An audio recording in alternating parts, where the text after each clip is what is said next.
मैं कल का ही एक अनुभव बताता हूं। रोड शो में जबरदस्त भीड़ थी। किसी युवा व्यक्ति के लिए भी रोड शो में वहां खड़ा रहना ये बहुत कठिन था। शायद मैं न्यूट्रल मतदाता होता तो मैं भीड़ देखकर अपने घर चला जाता, वोट भाजपा को देता। इतनी भीड़ थी कल।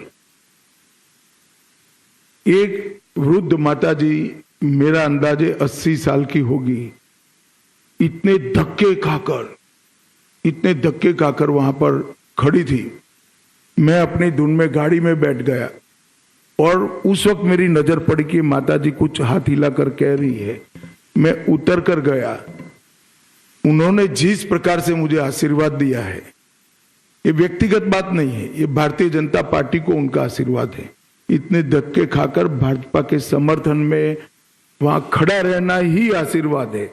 मगर फिर भी आगे आकर पुलिस की बैरिकेड को लगभग तोड़कर मिलकर आशीर्वाद दिया है। मैं मानता हूं ये मेरे जीवन का बहुत है। वो भी एक ऐसी ही माताजी ने भेंट किया हुआ है। और इस प्रकार के आशीर्वाद व्यक्तिगत जीवन में बहुत बड़ी ताकत और हौसला देते हैं। फिर ये भाईपो कितनी भी गाली बोले कोई असर नहीं होती है। जब इतनी बूढ़ी माँ आशीर्वाद देती है कुछ नहीं होता। विकास वादौड़िया, एनडीटीवी। हाथ खड़ा कीजिए।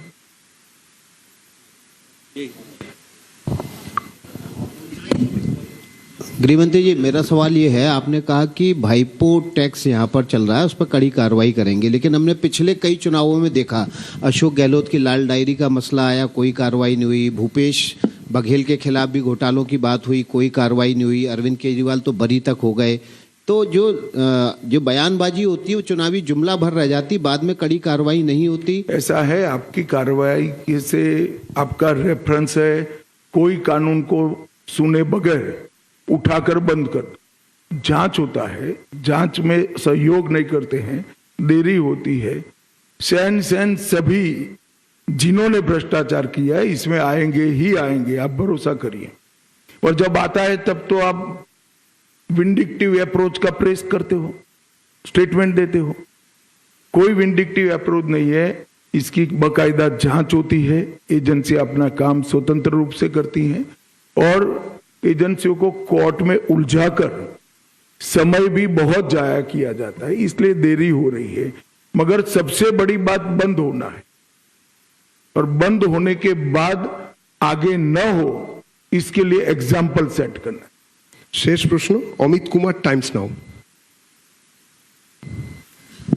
अमित भाई, अब तो पहला चरण का मतदान हो गया, लेकिन चुनाव के दौरान लगातार ममता ये कह रही थी कि जो अधिकारी बीजेपी के लिए काम कर रहा है, मैं एक अधिकारी को पहचान रही हूं, नजर रखी हूं, उन पर कार्रवाई करेंगे। साथ ही साथ ये भी कही थी कि चुनाव बंगाल कब्जा करने के बाद दिल्ली कब्जा करेंगे और दिल्ली से भाजपा को भगाएंगे। बहुत अच्छी बात है, चलिए। बोला नहीं, कोई कुछ नहीं मानता है अमित तेरे अलावे। यहां कुछ नहीं बचा है, दिल्ली कहां आएंगी। अब मैं क्या जवाब दूं, भले आदमी बोलो। चलो, आपने ये कहा है कि पहले चरण में आपके 110 आएंगे, पिछले बार आपके 57 आए थे। तो अमित भाई, इन 5 सालों में क्या बदला है कि डबल नंबर की आप बात कर रहे हैं? ढेर सारा काम हुआ है। पहले तो मैंने जो कहा कि भय मुक्त मतदान हुआ है, जरा भी इंटरप्शन नहीं हुआ है। और दूसरा, एंटी इनकम्बेंसी भी चरम पर पहुंची है। और ये 5 साल में विशेषकर महिलाओं की सुरक्षा पर जो गंभीर सवाल लगे हैं, इसने सारी माताओं बहनों को एक प्रकार से लामबंद कर दिया है। और हम भी सीखे हैं काफी कुछ। तो मुझे भरोसा है कि बहुत अच्छा परिणाम आने वाला है। Neeraj from Zee news. Ishan,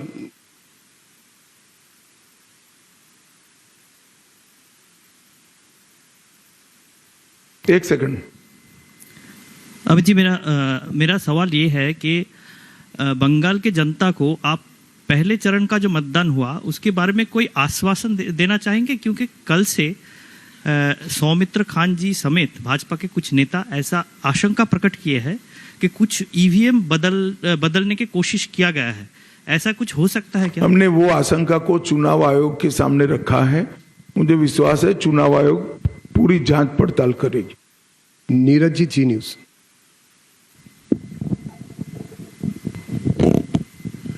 Amit ji, Kolkata के आसपास के बहुत से ऐसे इलाके हैं जहां पर बहुत सारे घर खाली मिल रहे हैं। कहा यह जा रहा है कि वहां पहले बांग्लादेशी रहते थे, अब वो लोग छोड़कर यहां से चले गए हैं। तो ये चुनाव की आहट से पहले ही बहुत सारे घर खाली हैं, लेकिन अभी बहुत सारे ऐसे घर भी हैं जहां लोग कहते हैं कि अभी घुसपैठ है, लोग रह रहे हैं और बड़े ऑर्गेनाइज वे में घर मकान बसाने का काम किया गया था।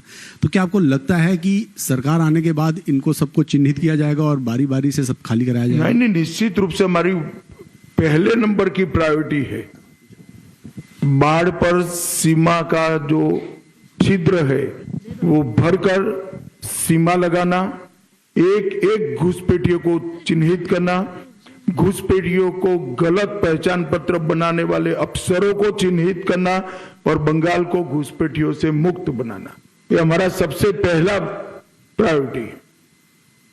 चले भैया, धन्यवाद। आप खींच कर आप लोग सवाल बना रहे हैं। ধন্যবাদ। बहुत बहुत धन्यवाद। সবাইকে ধন্যবাদ।